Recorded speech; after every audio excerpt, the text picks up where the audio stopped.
Thank you, Chairman Durbin. Senator Cornyn. Chief Justice Hecht, I remember when you were a district judge in Dallas, I was a district judge in San Antonio.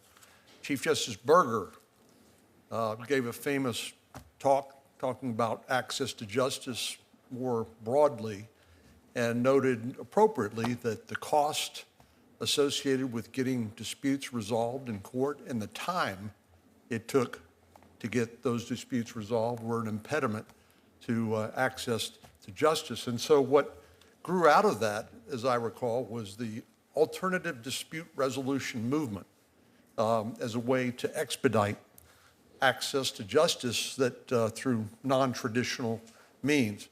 Do you believe that that continues to play an important role in terms of access to justice more broadly?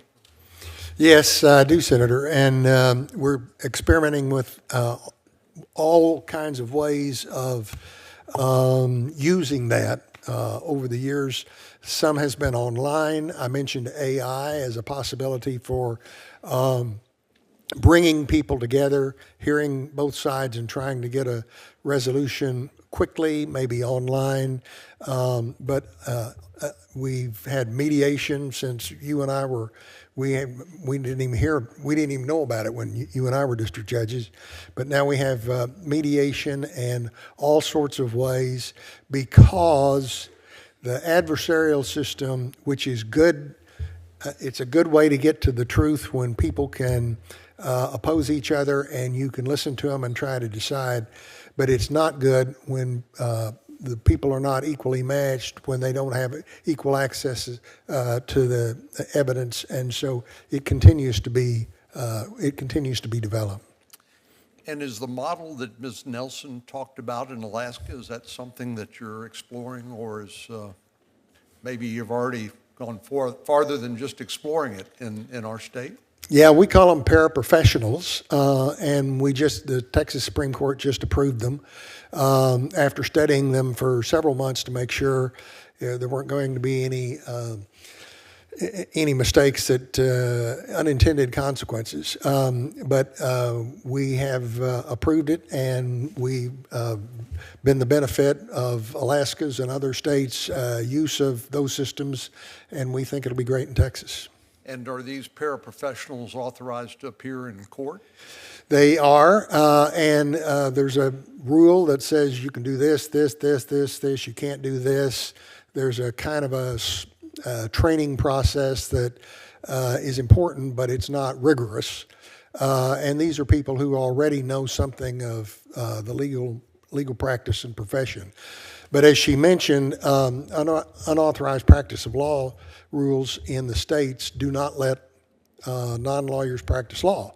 And so this is a way that they can do things which might be considered practicing law, but really are just providing help to legal aid providers and others. Well, I was happy to lead a letter to the Appropriations Committee to seek funding for access to justice, something that we all support. 48 senators on a bipartisan basis have written, Senator Murphy and I, with leading that, and it's a rare occasion these days when you see 48 senators on a bipartisan basis agreeing to anything. So that part represents some success. But I wonder if you just take a moment, Chief Justice Hecht. I recall that there was a day when funding for the Legal Services Corporation was in jeopardy because of some of the, what I would call, politicalization of its caseload. And would you refresh my memory and maybe share with others, how did we deal with that in Texas to ensure that support for legal services remained bipartisan and was not overcome or overtaken by politics and thus jeopardizing the program?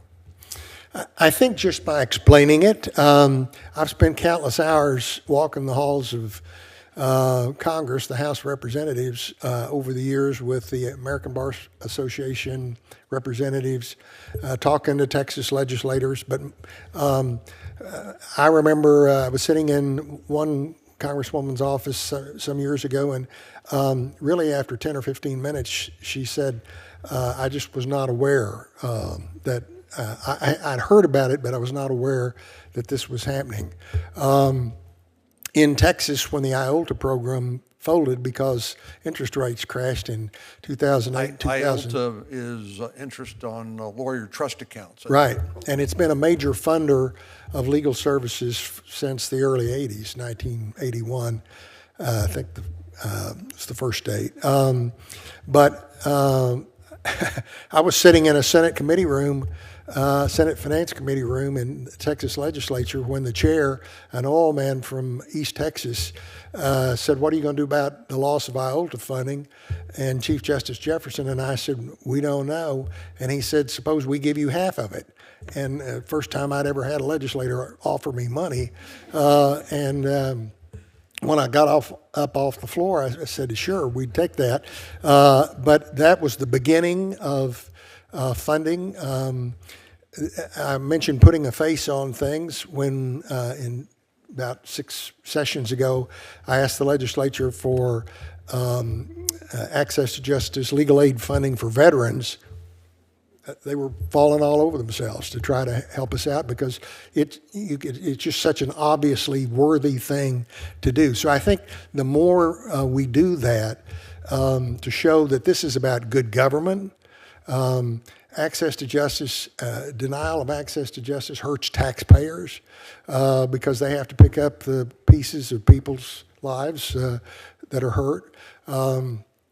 Business communities are for it because it helps employees and customers. And I think the more you do that, it just gets a good, strong bipartisan name.